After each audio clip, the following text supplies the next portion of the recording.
9 Singaporeans with 9 different retirement dreams. I would like to travel, pick up some courses, do social work, and of course spend time with family. I'm looking forward to taking photos of nature, doing sports with my wife. My dream is to pursue hobbies such as photography, graphic design, as well as make short films. How are they preparing to make their dreams come true?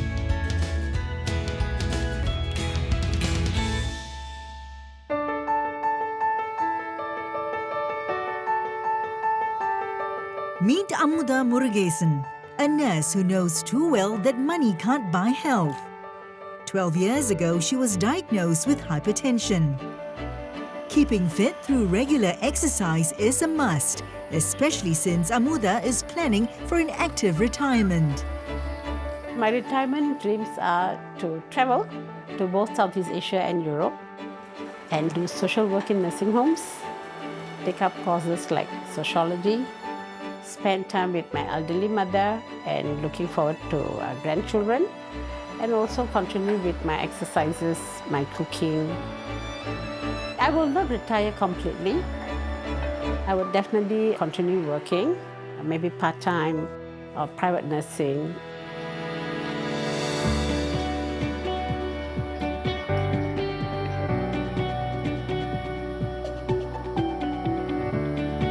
This is Lawrence Pang, a father of 3.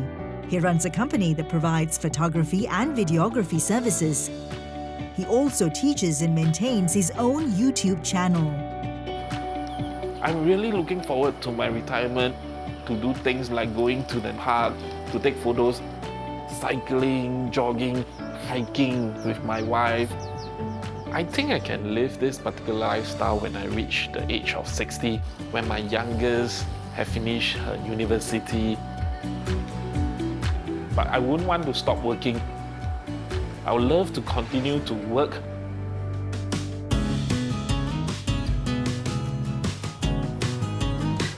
And here is Vance Ho, an IT professional for 34 years who is applying his knowledge in a new industry.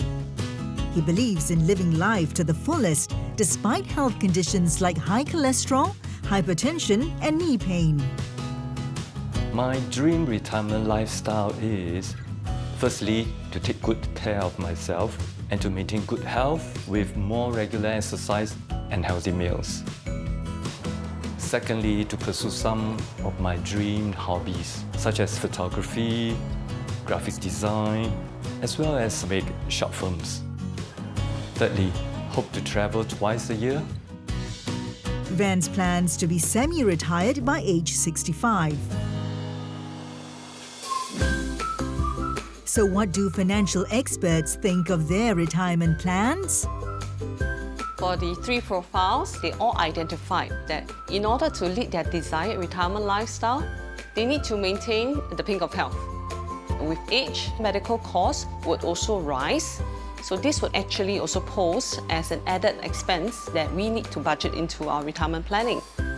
I really want to encourage Lawrence to really save for his retirement because he is self-employed. Top up his CPF, MediSave, because MediSave is going to help him to pay his medical expenses, pay for his premiums. Also contribute into his ordinary account, contribute into his special account, because the interest is going to build up his retirement fund. And one more thing, that's going to help him save tax. What steps are Amuda, Lawrence and Vance taking to ensure that the cost of healthcare and medical expenses do not derail their retirement plans?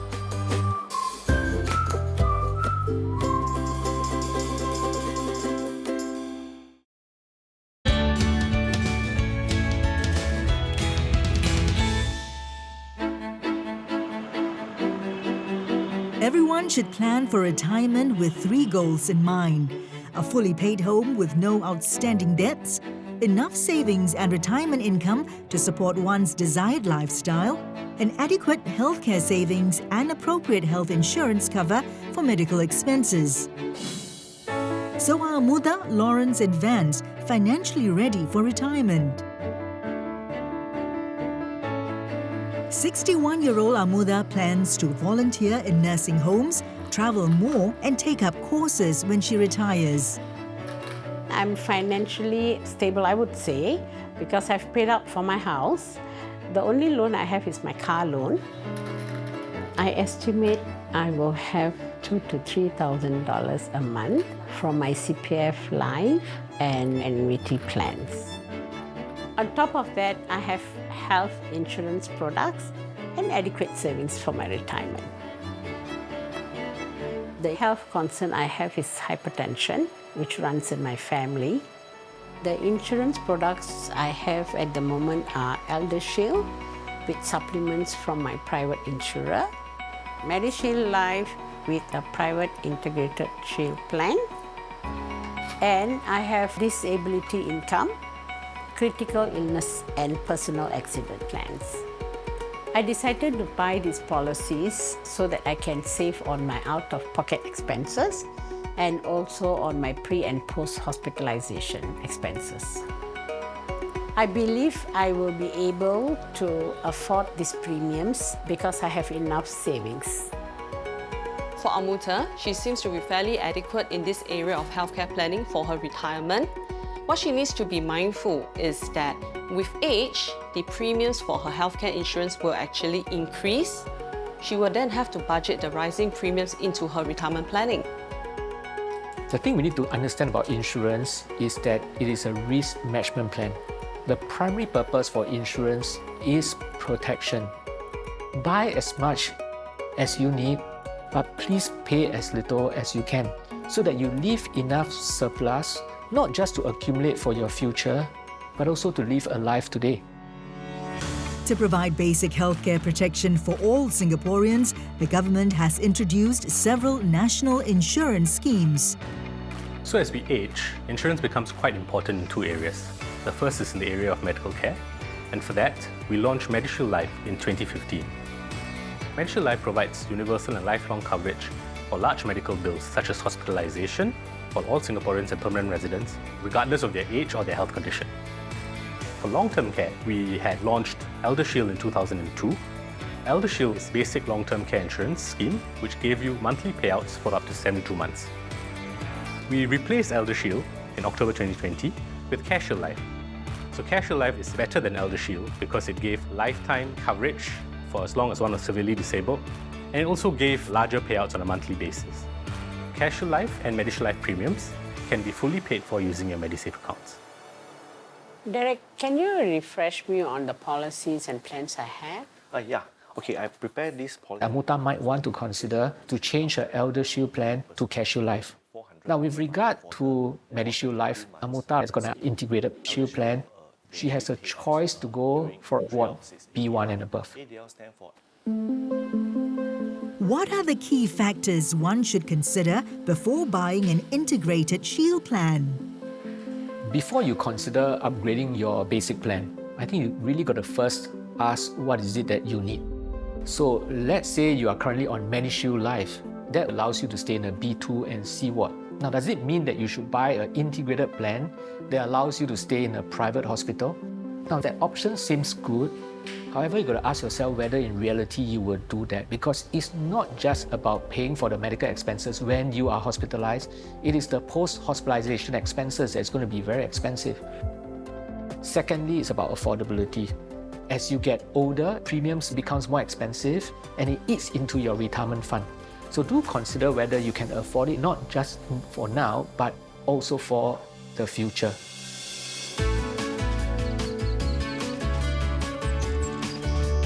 "44-year-old Lawrence Pang wants to enjoy the great outdoors with his wife when he retires.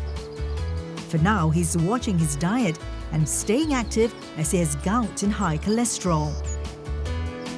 How is he planning ahead?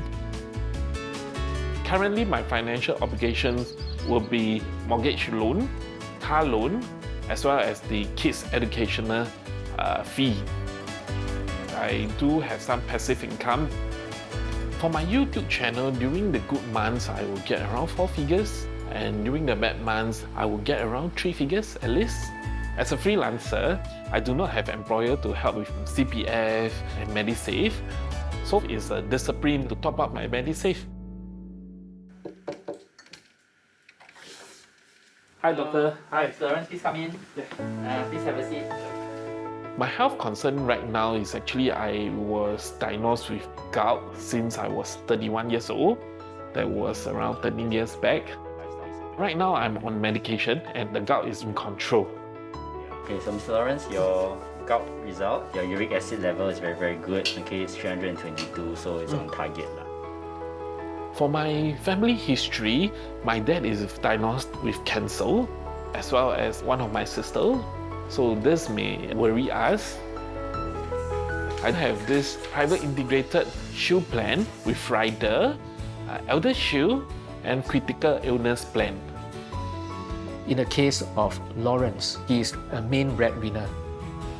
So today, if he suffers a disability, if he is critically ill, he might not be able to do his photography work anymore. The family loses its income. And that is why it's important to buy good insurance to replace his income loss. And a good insurance to buy for this kind of situation is term insurance, because term insurance is cheap and at the same time, it allows you to cover yourself sufficiently. For Lawrence, he should look at how to manage both expenses for the family as well as planning for his retirement and taking care of his healthcare insurance expenses. He can continue to top up his MediSave account to earn the risk-free interest of 4% per annum, because that would also go towards helping to defray his medical expenses. Singaporeans can top up their MediSave account up to the basic healthcare sum, which is fixed once they turn 65. MediSave can be used for 3 broad uses today. First, you can make use of it to pay your annual insurance premiums or approved plans under your MediShield Life as well as your CareShield Life schemes. Second, you can make use of it to pay for selected outpatient treatments. We have the Chronic Diseases Management Program, which allows one to use their MediSave in managing 23 chronic conditions, of which gout is one of them, which Lawrence has. Third, we can also make use of it to pay for large medical bills such as hospitalization. We should ensure that we have a healthy MediSave balance in the long run. This is important because we're going to be using a lot more of our healthcare expenditure as we grow older. As for 61-year-old Vance, he hopes to pursue new hobbies, travel twice a year, and spend time with friends in his retirement. How prepared is he financially? I have a 5-room flat which is already paid off, and I have plans to move into a 3-room flat unit in the near future. I would say I'm debt-free with some comfortable cash savings. I have also reached the full retirement sum, likely to have 3.5K from CPF Life and 2 annuities. Also, I have other insurance coverage at the moment. I'm considered still healthy, except mild hypertension and borderline cholesterol. My right knee has some cartilage worn-out issue. I need to go for joint lubricant injections on yearly basis. I have multiple policies, integrated shield plans with rider, CareShield Life, critical illness, whole life, and investment-linked policies. I shift from Elder Shields to CareShield Life because of the lifetime payment. We need to give due credit to Vance. He seems to be very prepared financially for his retirement, and I would attribute that to the prudent decisions that he had made in his younger years by making it a point to pay off his housing loan. In addition, he made sure he has the necessary protection insurance plans in place, and he has also switched from the Elder Shield to the CareShield Life in order to benefit from the enhanced coverage of a higher monthly payout and, of course, lifelong coverage. I would recommend anyone who's considering switching from ElderShield to CareShield Life to do it if they can afford the premiums and they're not severely disabled.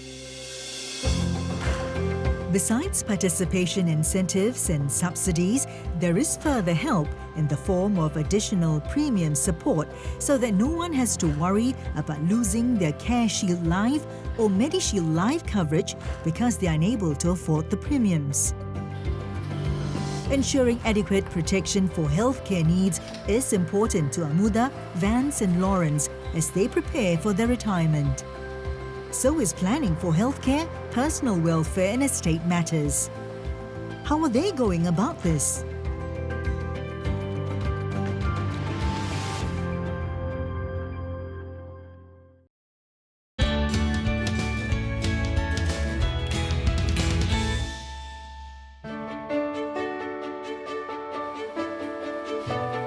As a nurse, Amuda often encounters families who face multiple challenges caring for their loved ones. Besides the physical and emotional toll of caregiving, families often also have to deal with financial pressures and decisions that have to be made.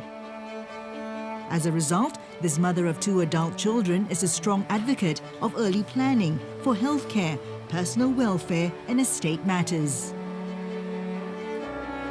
It's crucial with our aging population. When I spoke to my parents about it, I was surprised. It gave them a lot of satisfaction and peace to share their wishes with all the kids. And it was a bit emotional, however, we all took it very well. And the satisfying part is when my father's wishes were fulfilled when he passed on the way he wanted, such as passing on at home with his wife beside him. As for advanced care planning, I have discussed with my husband and children. I'm in the midst of getting it documented. I have done my CPF nomination. I'm in the process of finalizing my will and appointing my lasting power of attorney. I believe in planning ahead of time so that I can be at peace and lessen the burden on my children and also my husband, so that when I pass on, they know what to do moving forward. I wish more people would be like Amuta.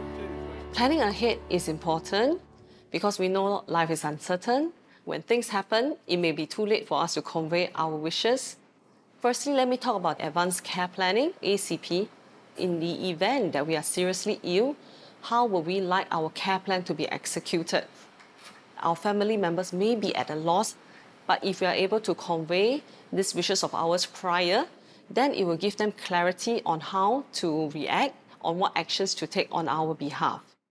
Next, we talk about lasting power of attorney, the LPA, whereby one appoints another person called the donee, and the donee is empowered to make decisions on his or her behalf in the event of mental incapacitation, which may arise from dementia, illness, or even accidents. So the donee will be able to undertake decisions pertaining to personal affairs, property, and assets. Next, we talk about the distributions of assets. There is a CPF nomination as well as a will. Many people may have the misconception that if I do a will, it will cover my CPF balances. Unfortunately, CPF balances are not part of the will. You still have to do a separate nomination to ensure that the CPF funds, the balances are distributed in accordance to your wishes. You can simply log on to CPF website and do an online nomination. Very good.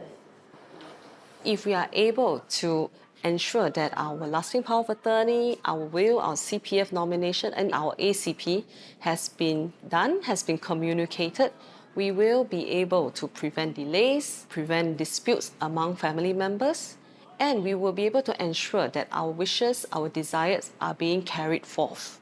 And in fact, all these documents we can actually tap on My Legacy, which is a government portal. It has a digital vault that one can prepare, plan, and store these documents for sharing with people that they trust or parties who may be either a beneficiary or maybe a donee.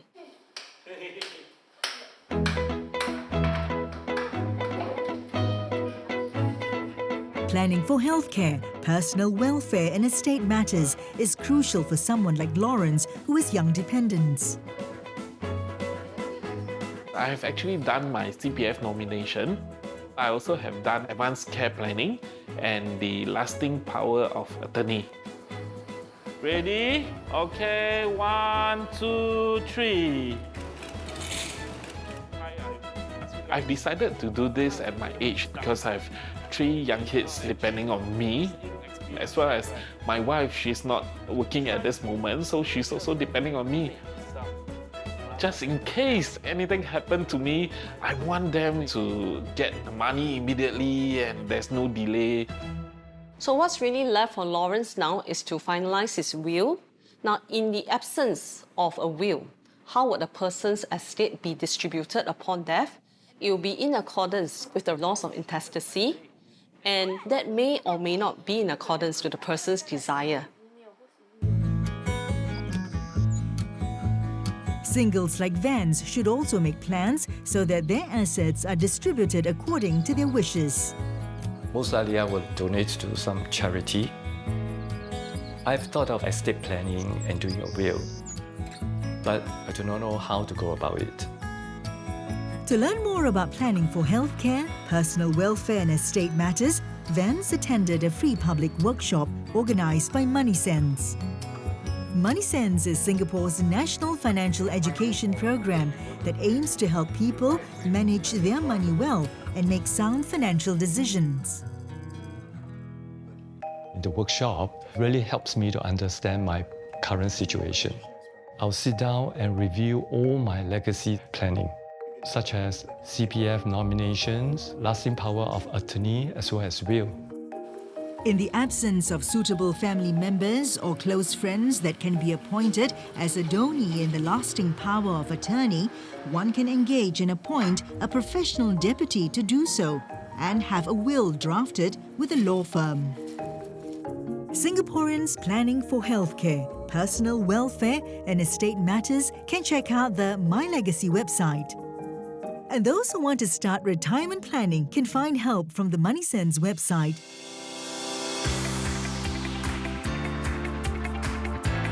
To retire smart and well, I would say that I have to do my financial planning as young as possible. I'm looking forward to my retirement to be healthier. This will help to reduce some medical costs. I believe planning is essential. Also financial independence, because I've done good planning. Therefore, I know I can just sit back and say, yes, I've done it. I'm ready to retire.